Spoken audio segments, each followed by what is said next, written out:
welcome to another episode of the BSN podcast. Today is Tuesday, August 2nd. Hopefully everybody's having a day so far and had a good rest of their day yesterday. It is in fact Tuesday, August 2nd. It is trade deadline day, 6 p.m. Eastern. Today is the MLB Trade Deadline. So a very exciting day ahead of us for baseball. Should be a lot of moves. Definitely some potential surprising moves. Is Soto going to get moved? Are the Mets going to step up and do anything? They've been pretty silent up to this point other than making a couple small moves here and there. Yankees did most of their heavy lifting yesterday, bringing in three pitchers. Very, very excited about the three moves that we made. Two of them really pumped up for. One of them cautiously optimistic because one of them is the type of move that the Yankees have made, and they've turned pitchers into really solid arms, and they've turned guys that maybe were struggling into really solid arms. So I'm going to kind of break down all three of the moves that the Yankees made yesterday. Two trades, three pitchers. Bringing Scott Efros over from the Cubs, bringing Frankie Monte and Lou Trevino over from the A's. So Yankees did most of their heavy lifting. Today it's all about getting rid of Gallo. They got a win last night as well, so a pretty happy time right now to be a New York Yankee fan as they're fully loaded up and ready to chase number 28 here, within these next couple months here, August, September, looking to finish out the season strong and get ready for October. So Yankees got the win last night, 7-2. They got the win 7-2, win game one of a three-game set against the Mariners. They'll be back in action tonight for game two of that three-game set. Mets got the win last night as well, 7-3. So Mets and Yankees both putting up touchdowns. Mets got the win against the Nationals. Could that be Soto's final game? We will see. Rumors have it that the Padres are really the front runners. They're looking for Soto and Josh Bell. They made a big trade for Josh Hader. So the Padres very active so far. We'll see what all happens and goes down today. Mets will be back in action tonight for game two of their three-game set in D.C. against the Nationals. All right, so topics for today's podcast, it's going to be baseball. It's that time of year, trade deadlines today. I'm going to give you the Yankees trades. They acquired three pitchers yesterday, Scott Efros, Lou Trevino, and kind of the icing on the cake, starting pitcher Frankie Monte. Bring all three of them in, all three very nice additions, and I'm going to break them down, tell you what you need to know about each guy, and really, now that the Yankees have made all their moves, where their roster stands, and is this team ready to truly compete for number 28 and win another World Series? We'll get into that. Our second topic will be the MLB Trade Deadline update. So we'll talk about the Yankees in the first topic, and then we'll get to kind of just the rest of baseball. The Mets haven't done much, but, any rumors, Soto, Josh Bell, if anything breaks right now, then I'll get into it. So we're going to talk about that. Trade deadline. We'll get into Josh Hader trade. We'll get into the Soto rumors, Josh Bell, all that good stuff. Mancini to the Mancini to the Astros.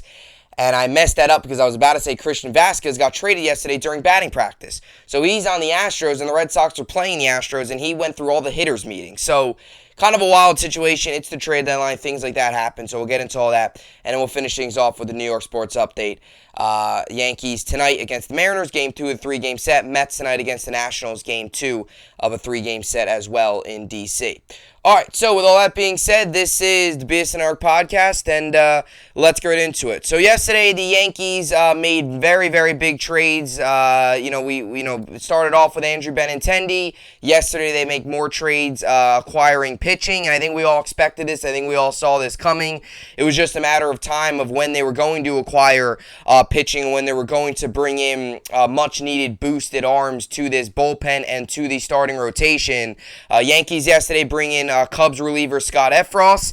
They also bring in two pitchers from the A's, Lou Trevino and Frankie Monte, who really was the best available pitcher remaining on the market. Obviously, that Luis Castillo went to the Mariners, and it's funny, he'll get the start tomorrow against the Yankees, and Cole will as well. So it should be a battle of kind of two aces there tomorrow afternoon in the Bronx. So looking forward to that game. But it's going to be Castillo, who pitched against the Yankees with the Reds, and then now he's going to pitch against the Yankees after the Yankees were looking to trade for him. So it's all that kind of craziness that happens around the deadline. But the Yankees and Brian Cashman nailed it yesterday. I'm going to start with that because the Yankees, we knew that there was a clear need with this New York Yankee team. It was to bring in another lefty bat, Brian Cashman did that. It was to bring in a bullpen arm. Brian Cashman did that, and he actually brought in 2 arms. One of them not having a great year, but last season was very solid, and we know what this Yankee coaching staff, Matt Blake in particular, can do with pitchers. Nobody saw Clay Holmes coming in and being what he's done, doing what he's done this year. Bringing in, having guys like, Nestor Cortez dominate. Even Tyone through the start of the year. He has not been good recently, but even a guy like him to start the season was very good. He has not been very good recently. We all know that. But even a guy like a Nasty Nestor, fixing some things with him, and now look at him. He's one of the best pitchers in baseball. You go to guys like a Wandy Peralta, brought him in from the Giants, and he's pitching the best he's ever done in his career. He also showed off the wheels yesterday running over the first base to get the final out of the 7-2 victory last night.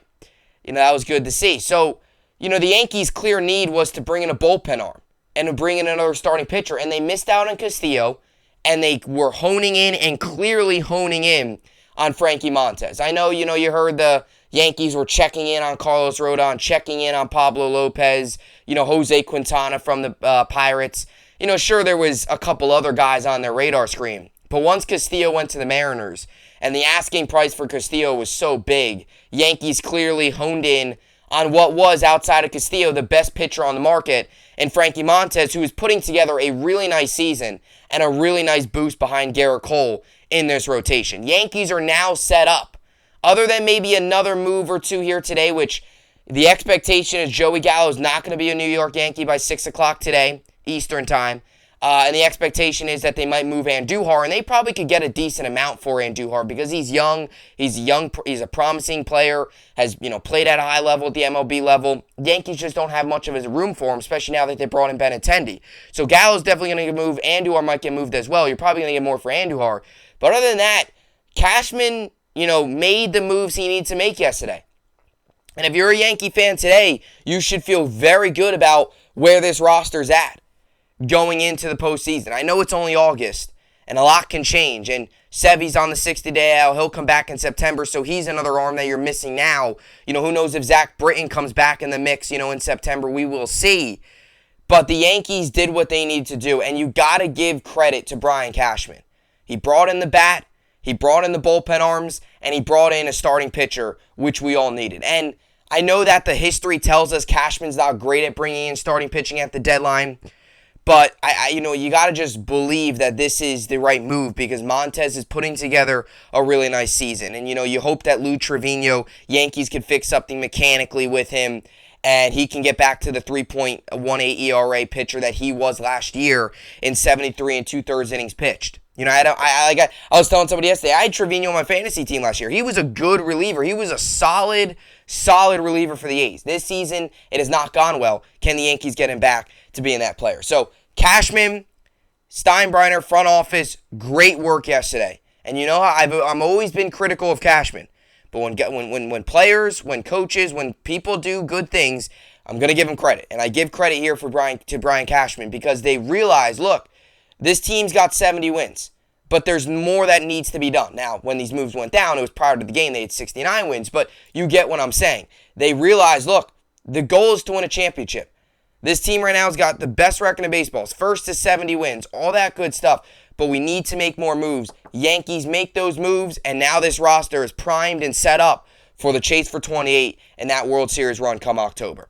All right, so let me get into these moves and really dissect them and really get into them. Talking about each player, give you their numbers and what they bring to the table. So I'm just going to talk about the trades first. Really just get into what the Yankees got and what they gave up. So the Yankees got Scott Effross from the Cubs. He's a sidearm pitcher from the Cubs, righty. Actually, he pitched against the Yankees earlier this year when the Cubs were in town for a interleague matchup earlier this year, and he was really good. I think he struck Judge out on 3 pitches. He's nasty. He's a sidearm pitcher. And I've always said this about sidearm pitchers. They stink to go up against, but you love to have them on your team. And I remember last year, Darren O'Day, before he got hurt, he was putting together a solid year early on, and he was a sidearm pitcher. And it was like one of those guys that you hate when sidearm pitchers come out of the bullpen when you're against them. Like I think Adam Simber, is on the Blue Jays, I think his name is. He's a sidearm pitcher. I hate when he comes out of the bullpen because they're not easy to hit. They're hard to hit. They're sidearm pitchers, and they're tough to hit. And, because, you usually throw, when you get a guy throwing, especially some of these guys that get so low, but now you have a sidearmer on your side and a guy that makes a lot of good hitters look silly. So the Cubs get minor leaguer Hayden Wesneski, solid pitching prospect in the rotation. And the Yankees gave up a lot of pitching prospects, but I think a lot of people got to realize they got a lot of pitching, and they did not get rid of their top 4 prospects.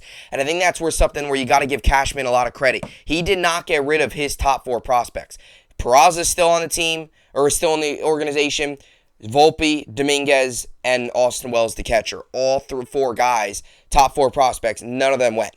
And that just shows you the work that Cashman was able to do. So the Yankees then from the A's get Frankie Monte and Lou Trevino. Then the A's get J.P. Sears, infielder Cooper Bowman, Luis Medina, and Ken Waldachuk.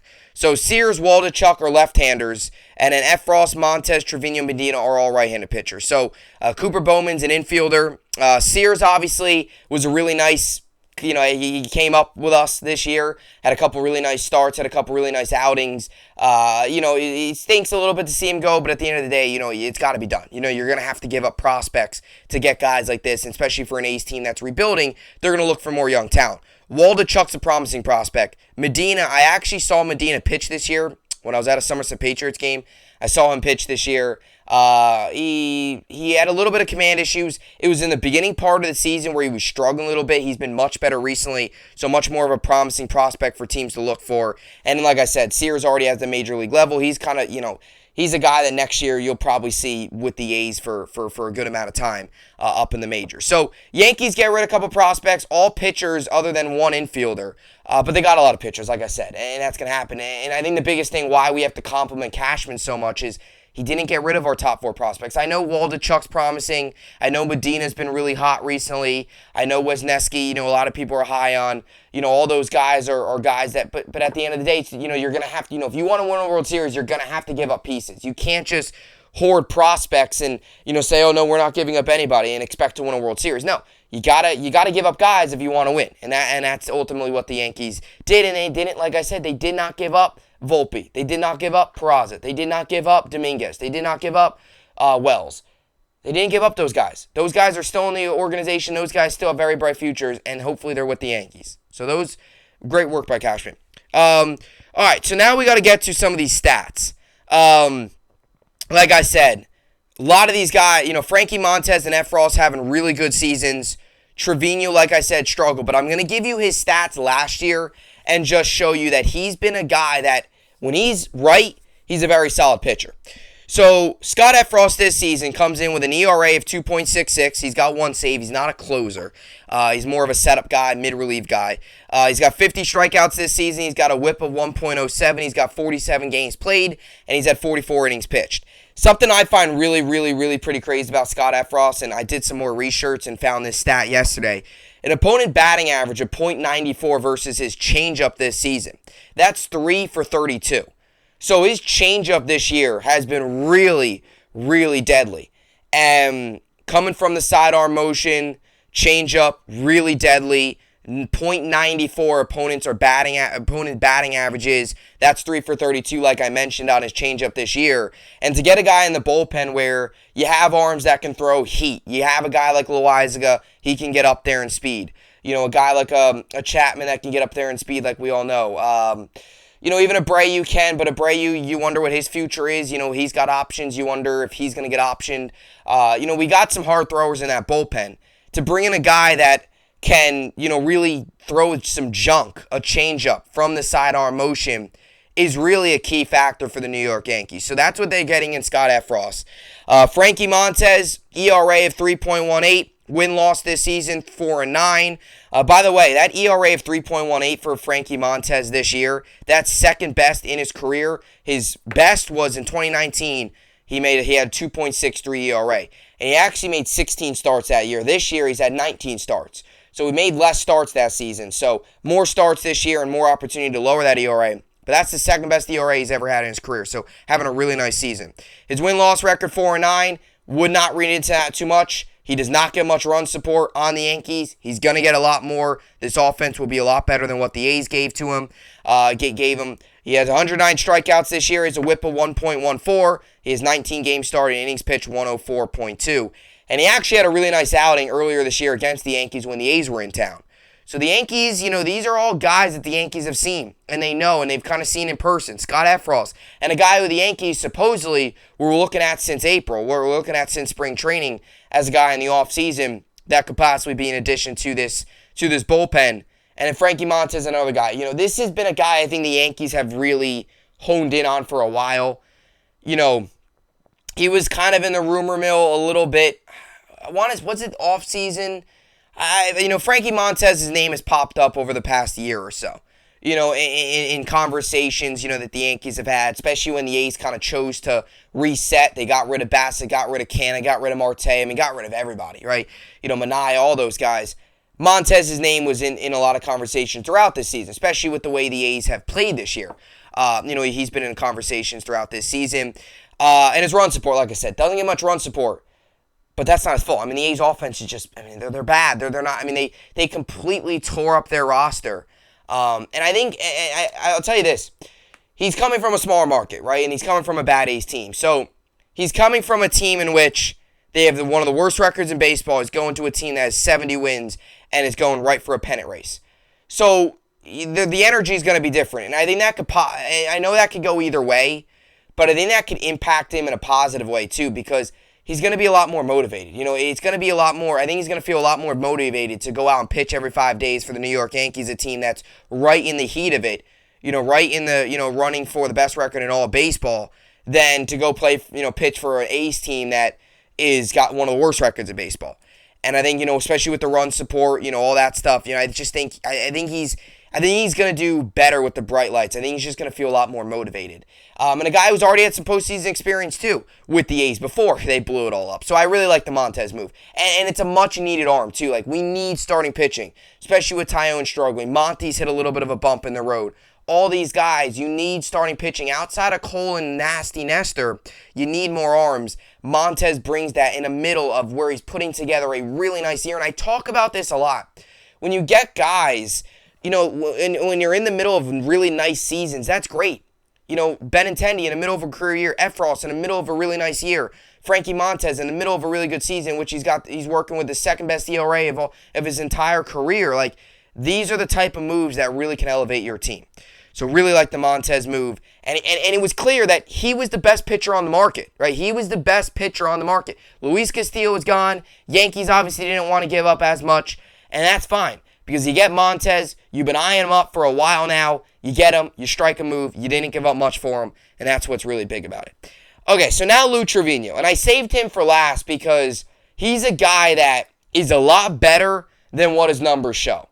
And I really hope and I really believe in a way that Matt Blake and this pitching, staff and this coaching staff and all these different pieces that the Yankees have brought in to help the pitching, and specifically guys like Clay Holmes and, even Marinaccio. He struggled a little bit earlier in the year, fixed some things, and now look at him. He's one of the Yankees' best relievers and a guy that's, gonna be big, gonna be a big factor down the stretch here, especially with the new additions.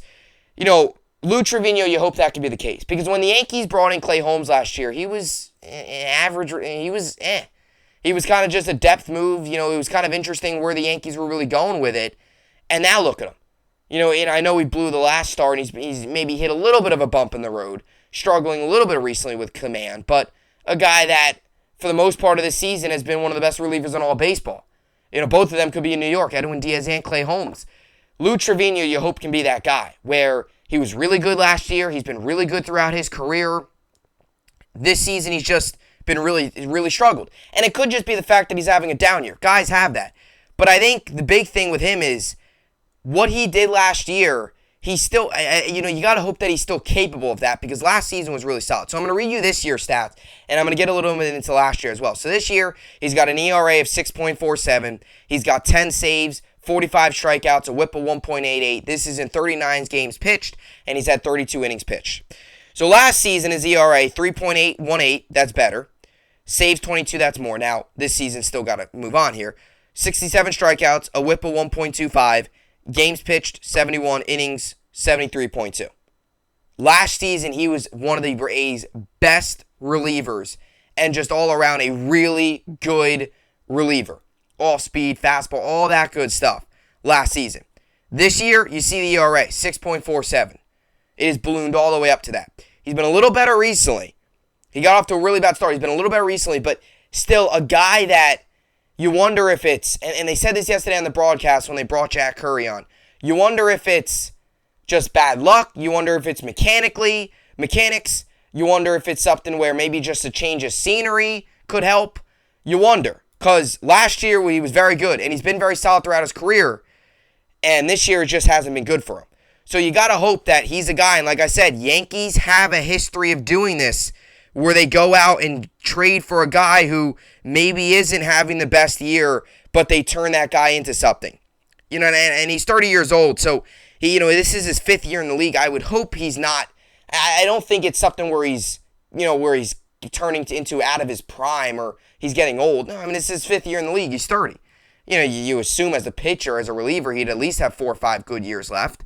I truly think Trevino is going to be one of these guys where maybe a month from now, a couple performances in, I think a lot of people might see, look, the Yankees are making some changes with him. I think that could very well be the case. This could also just be a move where it's a depth move. Maybe he's just had bad luck. Maybe the Yankees just hope it's a change of scenery and see where it takes you.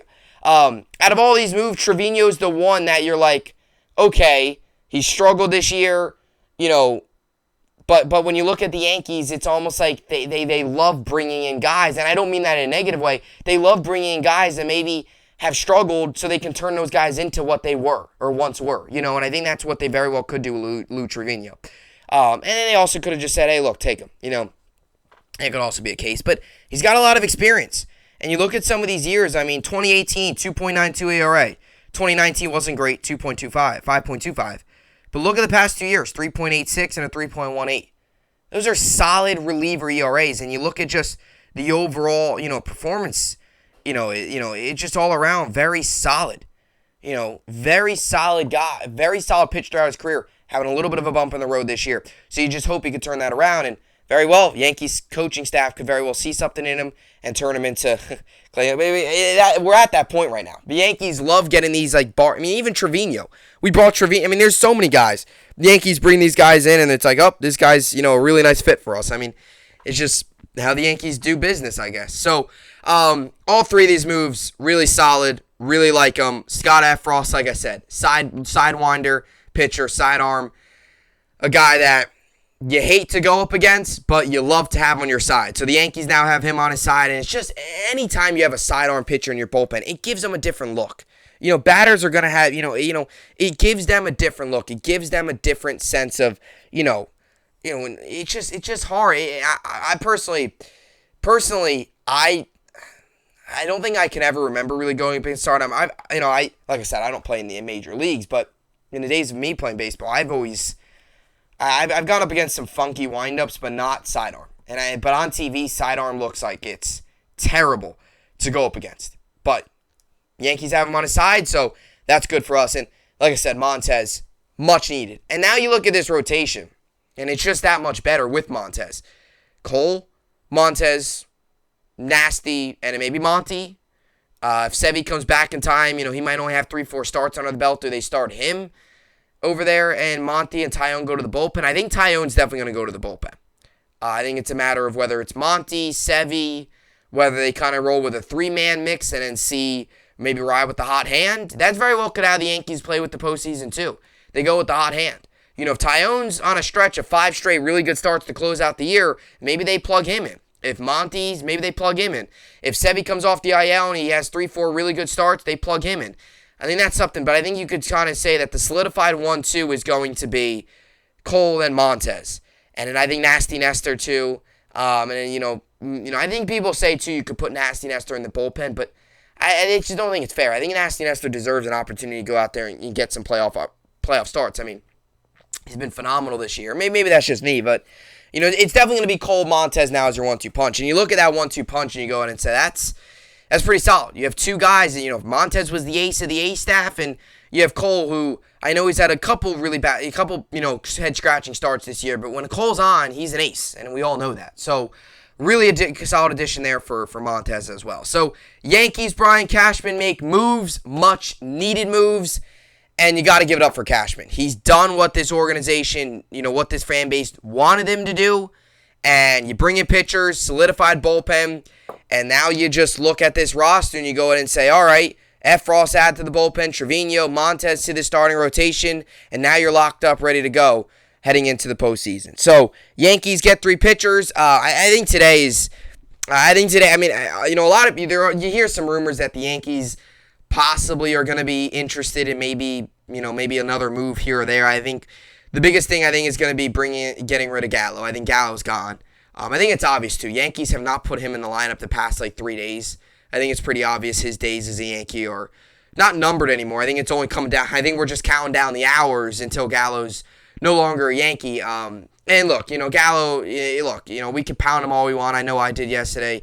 Once he's gone, he's gone. It was not a good era. It was not a good tenure. You just got to move on from it. You're going to have those moves. You're going to have those, every GM, every organization is going to have a move like that. You can't dwell on it. I think a lot of people, you can't dwell on the Gallo. Once he's gone, he's gone. Chalk it up, move on from it. The Yankees and Mets did with Cano. Just move on from it. Gallo, it was a terrible tenure here. This past year has been awful with him. It's been atrocious. He's not getting any better. He's made no adjustments. So he's going to get moved on. Yankees got to move on from him and just forget about it. Just move on and focus on the roster you got now. So it looks good. I mean, like I said, playoff now. You look at Cole. Then you have Montes in a Game 2 scenario. It's just these moves really boosted the Yankees.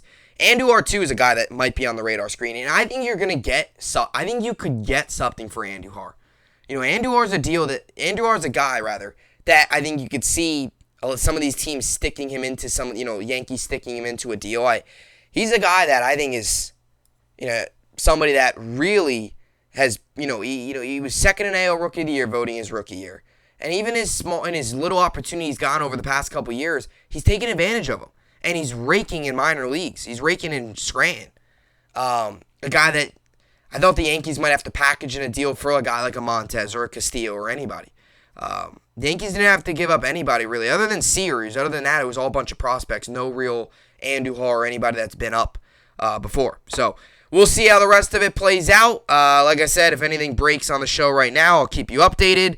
I don't think anything is, though, like I said, I think today is going to be a slower day for the Yankees. Mainly will be just the day to get rid of Gallo, and we'll see what happens with Andujar. Definitely an interesting possibility there if the Yankees do get rid of him. So that's what I got for the New York Yankees and their trade deadline, acquiring 3 pitchers. Now we move on to the rest of baseball, and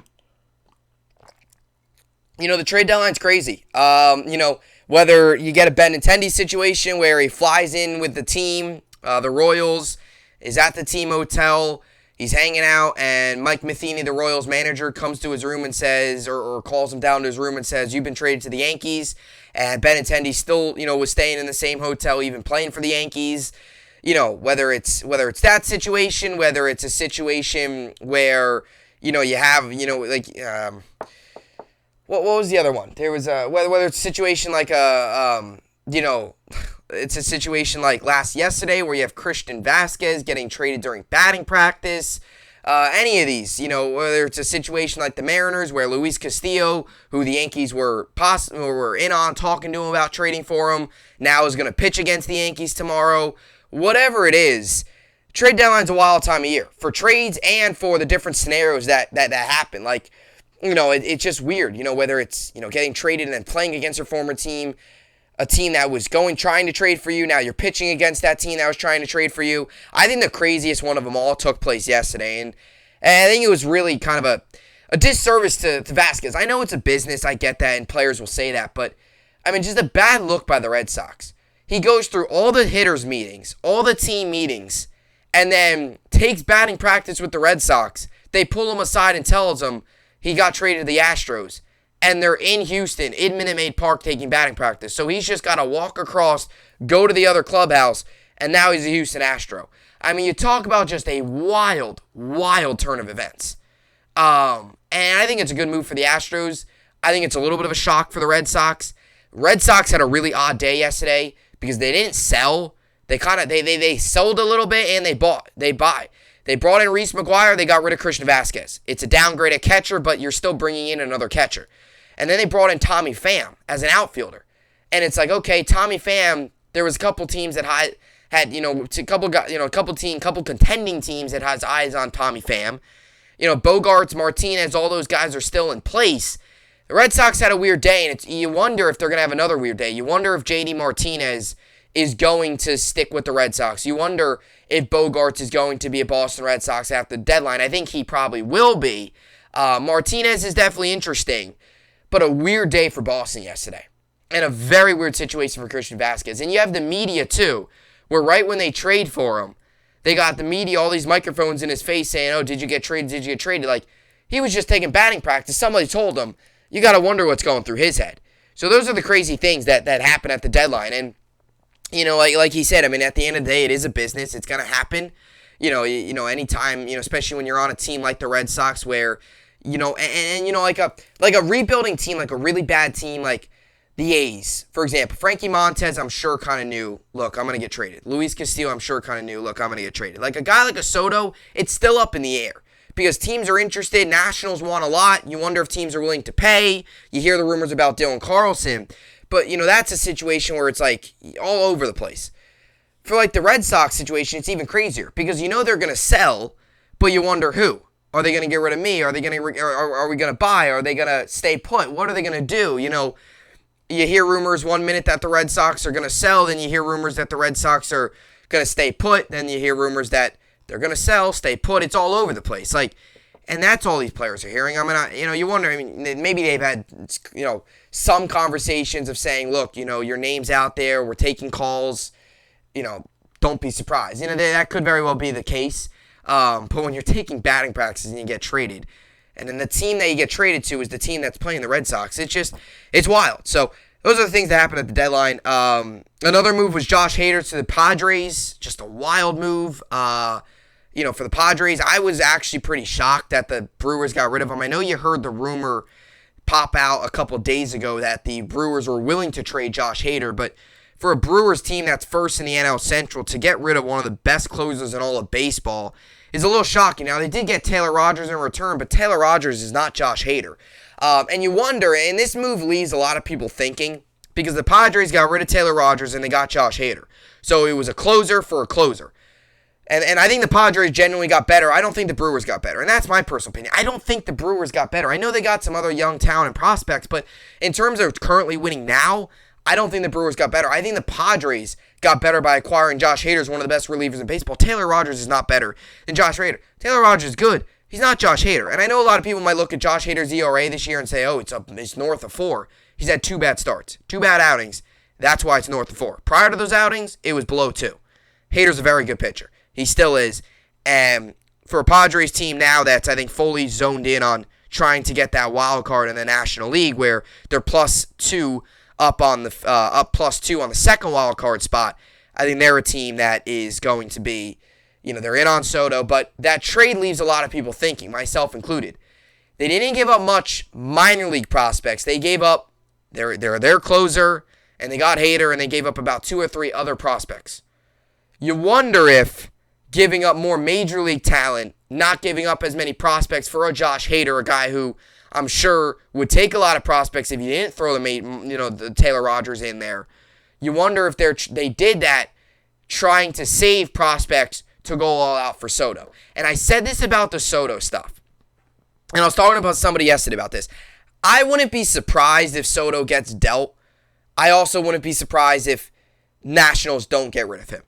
I think the Soto could be something where he finishes out the year in D.C. and teams revisit it. The Yankees, for example. If Judge and the contract does not come through and he goes elsewhere in free agency, Yankees could very well put together a deal to bring in Soto to replace Judge. I know that's way down the road. I don't even want to think about that. Judge had another home run tonight. Last night, I would love for Judge to be a Yankee for his entire career. But that could be something where teams look at that is, look, we got maybe a couple guys that contracts are up at the end of the year, or maybe, all right, we're going to play out this year, and then in the offseason, we're going to revisit the Soto thing. That could very well be a possibility for a lot of these teams. But I just think, I think the Padres doing that could in a way show you, all right, they're saving prospects maybe to go out for Soto. I don't know. Padres seem to be the front runners, and the Padres are making moves. If they bring in Soto and Josh Hader at the deadline, you add that to a team that's already got Manny Machado. Tatis is going to return, hopefully sooner rather than later. I think for all of baseball, just watching that guy play is so much fun to watch.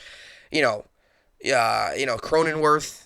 So many good guys on that roster. Darvish, leading the way for pitching. Joe Musgrove, who just signed the big extension. Same thing with Austin Riley. Extensions were going all over the place yesterday, too. Riley had a big 10-year deal with the Braves, which is a smart move. Still young, very good player for them.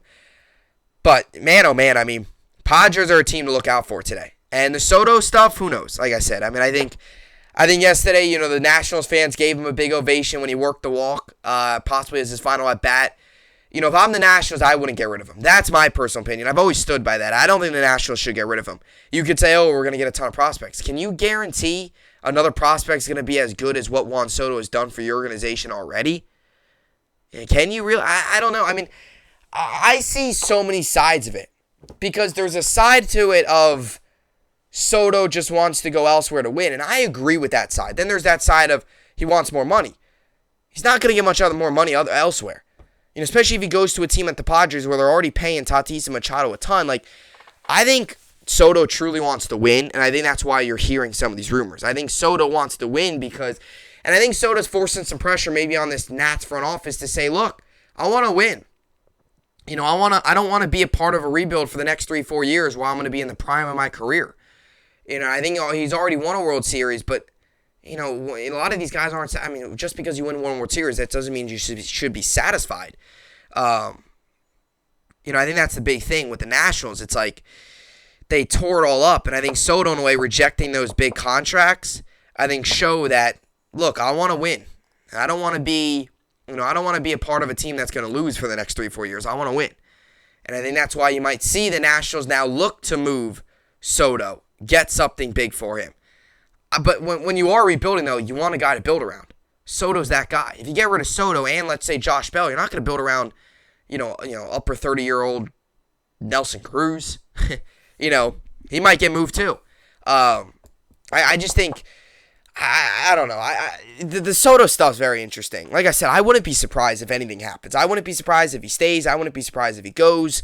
I wouldn't be surprised if he stays and they deal him in the offseason. But I just think for the Nationals, if you want to truly build a winning team for many years, bring in Juan Soto. Or not bring in Juan Soto. Keep Soto, build around him. Right? I think that's the big thing, too. You got to, because if you get rid of Soto, I know they could just draft Elijah Green. He'll probably be up 2-3 years from now. But can you guarantee that Elijah Green, any of these other guys, CJ Abrams, any of these guys that they might get in return, can you guarantee, I know Elijah Green's already on the team, obviously they drafted him, so they wouldn't get him in return, but I'm just talking about him as a prospect. Any of these guys, though, can you guarantee that they're going to be Juan Soto? And I think that's the big thing. But it's a big upgrade for any team. If the Padres get him, huge upgrade. If the Dodgers get him, big upgrade. You hear rumors that the Cardinals aren't willing to package Dylan Carlson in the deal, which I get to a certain extent, but at the end of the day, you're getting Juan Soto. Dylan Carlson's very good. He's not Soto. I could see the reasoning, though, where they might want to try to move Carlson or Soto and have a young outfield for many years to come. That could potentially be very lethal in St. Louis.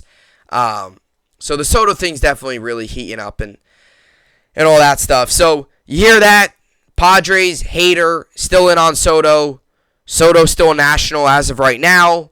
We'll see how it all plays out. You hear crazy stuff with Christian Vasquez, them, getting rid of him, and then bringing in Tommy Pham. Could he maybe get moved? Could they just be bringing him in just to package him? So I don't know. It's interesting what the Padres not the Padres, the Red Sox are doing. But this was the most recent report. So 9:07 a.m. Eastern. There's a growing sense that the Padres will land Juan Soto and could be targeting Josh Bell. So 2 guys from the Nationals, 2 potential players that they could bring in. Who knows? We'll see. This is a guy that works for who reported this. A guy this is from Bleacher Report. He's a reporter for the Washington Post, so he's close with the Nationals. So it would be interesting to see how that plays out. Josh Bell is the guy, that a lot of teams could use, even a team like the Mets. And with Mancini off the board going to the Astros, that's a guy that the Mets we're looking at. Josh Bell could be another guy now, too. Mets got to wake up, though. The Mets definitely got to wake up because Mets are in that situation where they've brought in Naquin and Vogelbach. And Vogelbach's been a nice addition. He's had a couple nice hits for the Mets, but they're not good. I mean, you got to bring in another guy, right? I mean, I'd assume Steve Cohen does something. I will admit, last year when the Yankees were making moves for Joey Gallo and Anthony Rizzo, Met fans started to panic. And the same thing again this year. You hear the Yankees making all these moves, Met fans start to panic. Last year, same thing happened. And then the Mets, late in the deadline, I remember it was like an hour or two before the deadline ended. It was later in the day on the deadline day. They made the trade for Javier Baez. So the Mets, I think, are going to make moves. I think it's just a matter of, how much are they willing to give up. I'm sure a lot of teams are calling in on Francisco Alvarez. Vientos, the other dude's name, I think, is another guy in that organization that a lot of people are looking to get. So the Mets are a team, too, and they need another bullpen arm. They also need another bat, I would assume. You still hear the rumors that Wilson Contreras and David Robertson are on their board. It's kind of quiet down a little bit recently, but if you get Contreras and Robertson, that fills two big needs. And I think that's really would be a perfect move for the Mets.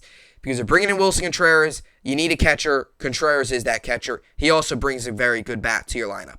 You need a bullpen guy. David Robertson's in the middle of a resurgence season after struggling the past couple years. So both those guys would be very valuable options for the Met team. So that's an option too. And Mancini got traded too from the Orioles to the Astros. So the Astros made a couple moves yesterday, bringing in Vasquez and Mancini. And you know how I feel about the Mancini move. I'm not an Oriole fan, obviously, and I'm glad I'm not because I see the frustration. They're 2.5 games out of a wild card spot. I know they won yesterday without Mancini, but just for the fan base, the fact that you got rid of him and you bring in more, other prospects and stuff, it's just, I'm not saying the Orioles are going to make the wild card and win the World Series, but when you're 2.5 games out, the least you could do is keep Mancini and go all in, try to, not go all in. I'm not saying go out and sign Soto and go all in for a World Series this year, but at least keep the group that's fighting, battling, clawing, and winning some of these games. I mean, I know they won yesterday, and there's 52-51, and they're 2.5 games out of a wild card, but you just got rid of one of your best players. You got rid of, really, I would say, the face of the franchise. Now, you still have some solid assets like Rutschman and Mountcastle has had a nice year. Hayes. You'll see if they move any of those guys. I don't see them moving Rutschman at all, or a guy like Ryan Mountcastle who's he's got a very bright future. But could a guy like an Austin Hayes, Cedric Mullins be on the board? Who knows? We'll see. But the Orioles, making that move, and the Astros genuinely got better. And the Astros upped their hitting yesterday. They bring in a Christian Vasquez where the Astros have struggled. And Martin Maldonado is very liked around the clubhouse, and he's a veteran, but his bat is not good. He's very, very, very poor hitting catcher. Vasquez is having a very good year. And I actually have him in fantasy. He's putting together a very good offensive season. He's also a veteran, so you add two veteran catchers now. You add Trey Mancini to the mix, another bat. The Astros, the big thing has been their hitting, right? Their hitting's been a little bit, and they've hit a lot of home runs, but other than that, their hitting's been a little iffy otherwise. And I think the big thing is just, they don't get a ton of hits, but their pitching's been phenomenal, right? And I think that's the big thing people got to realize. Their pitching's been phenomenal. So now they definitely upgrade their hitting. And look, the Astros are going to make moves, you got to hope that teams like, teams like, by the way, the Astros are third in baseball with 146 home runs. Teams like the Yankees bringing in pitching are going to be able to help and tame teams like the Astros making those moves. Bringing in Mancini and Vasquez, two guys that are very solid hitters and do a lot defensively too. And that's a tough loss for the Red Sox. Because outside of Vasquez, Plutky's not very good. And now you bring in Reese McGuire, and he's not Christian Vasquez. Vasquez has been a mainstay behind home plate there in Fenway for a long time. So we'll see how all that plays out. So those are all your big moves that took place yesterday. Mancini to the Astros. You also had two big extensions. Musgrove getting extended by the Padres. Braves extending Austin Riley. Two extensions there that locked those guys up for. Musgrove, I believe it was a 5-year deal, and I believe Riley I know it was a 10-year deal. long deal there, but he's young. He's a young guy. He's a young player, and he's got a bright future ahead of him. So we'll see more what happens today. Josh Bell on the radar of many teams. Juan Soto on the radar. Pablo Lopez, another pitcher. We'll see what the Giants do. It seems as if now, 4 games out of a wild card spot in the National League, at 51-51, it looks as if they're not going to make, or 51-52 rather, it looks like they're not going to make any moves. It looks like they're going to stay put. They're 4.5 games out, like I mentioned. They're a team that, Jock Peterson, and Carlos Rodon were two pitchers that, or two, not pitchers, Peterson outfield, but Rodon being a pitcher that, I'm sure definitely the Giants received some calls when you heard that they were willing to trade him. But now it seems as if they kind of took a step back, and it looks like they're going to keep the band together. Giants aren't going to go out and necessarily go all in. They're going to keep the group together and see what they can do the rest of the year. And if things don't pan out in the offseason, moves definitely could very well be made. I think that's the path some of these teams are taking. A team like the Giants, like I said, staying put. A team like the Red Sox, very interesting. And if they don't trade anybody, they're kind of staying put, and they're going to see what they can do with this group. A team like the Orioles, other than getting rid of Mancini, it doesn't look like they're going to have a wholesale, although I disagree with the move to get rid of Mancini. But there's definitely a couple teams out there that are kind of just staying put and seeing what's going to take place. So we'll see. But a lot of more moves to come, hopefully today, and we'll see where Joey Gallo goes. Rays, Brewers, a couple of those teams interested. We'll see what happens with Joey Gallo. And the Mets, you'd assume if you're a Met fan, you'd assume yesterday was the Yankees' big day.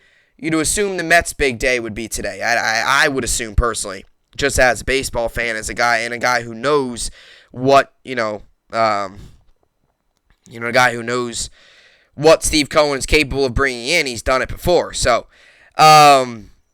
anyway, we'll see what all happens today. Obviously, as we all know, Soto's the big one. So, Soto's the big one, and that's really it. So, and the Yankees will get rid of Gallo. And what's funny is you hear the Padres are in on Soto, and then they're also in on Gallo, and you wonder if the Soto deal falls through or Soto doesn't come to the Padres. You wonder if their backup plan is Joey Gallo. That's a big, big jump to go from Joey Gallo, or possibly getting Juan Soto, to getting Joey Gallo.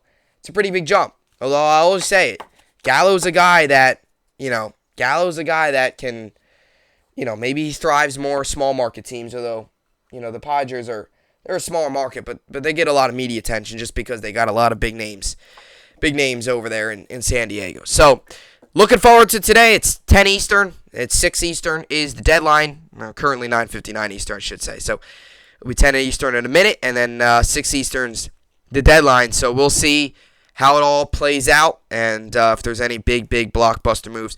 You also wonder, it's always funny because Soto, you hear the 3 front runners, and you wonder if last second a team comes in, maybe a team you don't expect, and they swoop up Juan Soto, and you sit there and you're like, I didn't see that coming.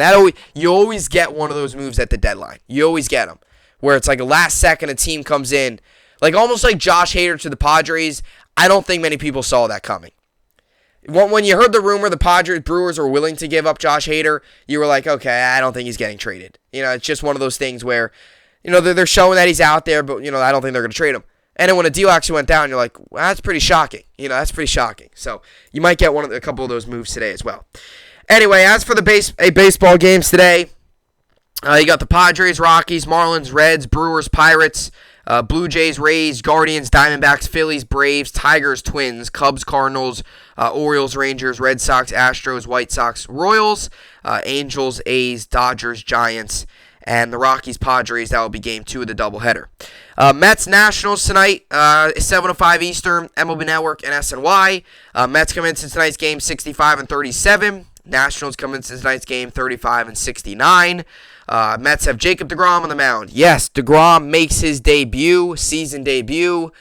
He is first start in over a year for the New York Mets. So, in a way, it's almost like this is a trade deadline edition for the Mets, but much needed to get deGrom back in the fold. First time all season long, all year long, that Scherzer and deGrom are going back-to-back. So, Scherzer was yesterday, deGrom today.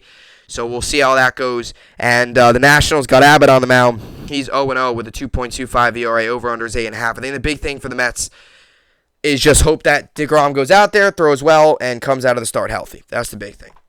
Yankees Mariners tonight. Yankees come into tonight's game 70-34. Mariners come into tonight's game 55-49. Yankees and Mets both going for the series wins today. Mariners have Logan Gilbert on the mound. He's 10-4 with a 2.78 ERA. And the Yankees got Jameson Taillon on the mound. He's 10-2 with a 3.72 ERA. Over-under set at 8.5, 7:05 Eastern on Yes. And as for fantasy baseball, it's fantasy baseball too. For the trade deadline, it's always a tough time because you get guys that you put in your lineup and then they get traded. For example, Christian Vasquez yesterday had him in my lineup. He got traded, so he never played. It's funny. They haven't updated it. It still shows that he's with the Red Sox. But even guys like somebody else got traded, I thought, on my team. Maybe not. Maybe I'm wrong. It's funny because it's funny because you get like these guys and then they're supposed to pitch or they're supposed to, or you're supposed to play and then they get traded and it's like, oh, that's a guy that's not playing tonight. Anyway, I'm currently winning in my main league 54-51, and I've got nobody pitching tonight. Still got to figure some things out with my lineup. It's always tough because on days where you have... by the way, Bregman's out. He's placed on a paternity list Monday, so he's out. So I got to fill in his spot. And as for my other league, I'm currently winning 26-17, and I've got Adam Wainwright on the mound. My main league, like I said, I got nobody on the mound. Screwball's day-to-day. Left money's game with a left arm fatigue. So... hopefully that's nothing major because he's a guy that from my pitching standpoint, it's been very solid for me this year. And also a guy that the Tigers are looking to deal. Tigers say that basically everybody's available. So you'll see what the Tigers maybe do if they make some moves today. Screwball's on the market. I'm sure a lot of teams are looking at him. So we'll see. So like I said, today, trade deadline, enjoy it. Should be a good, fun day. Always love the trade deadline. We'll have MLB Network on and seeing what moves go down, seeing what teams get better, what teams maybe get a little bit worse, and maybe any surprising moves that go down today. So, looking forward to all that. Enjoy it. Whoever your team is out there, hopefully you like the moves that they make. If you're a part of the National, if you're a National fan, well, I guess you just got to pray to the baseball gods that Soto does not get traded because that would be obviously, just a massive loss for that organization. And we'll see if the Mets pick things up, and we'll see. I think the big thing today for the Yankees is where does Joey Gallo go, and what do the Yankees get in return? So enjoy that. Enjoy the baseball on tonight. Enjoy the trade deadline, all the good drama that comes with that. I said yesterday, to those of you who are going to training camp yesterday, I don't believe yesterday was open to fans. I thought it was. Maybe it was. I'm not sure. But I know for a fact today is. So if you're going to Jet training camp today, enjoy it. Another day, day 2 of pads for the New York Jets. So, a lot going on. Enjoy it all. I will see you all back here tomorrow. Hope you enjoyed it, and thanks for watching.